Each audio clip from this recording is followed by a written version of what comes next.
বড় ভাই আপনি এই জায়গায় দাঁড়ায় রয়েছেন, এই আমটা খুব আবেগের মনে হইতাছে ভাই।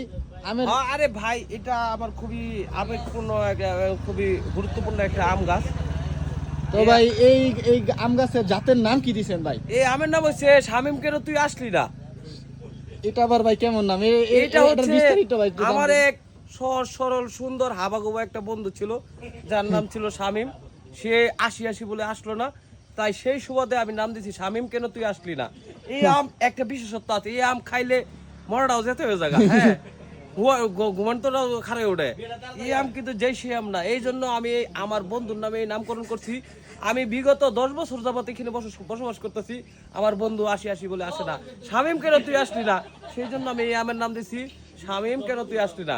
ঠিক আছে, আপনারা যারা এদিকে আসেন যান, এই আমার বন্ধুর লাগে আমটা লয়ে যাবেন, শামিম কেন তুই আসলি না। ভিডিওটি পৌঁছায় দিবেন। আর ভিডিওটি অবশ্যই শামিমের কাছে পৌঁছে দিবেন যে শামিম কেন তুই আসলি না, তোর বন্ধু তোর বিরাট মিস করে। আমার হাবা বাবা বন্ধুরা ব্যাপক মিস করি। ধন্যবাদ ভাই।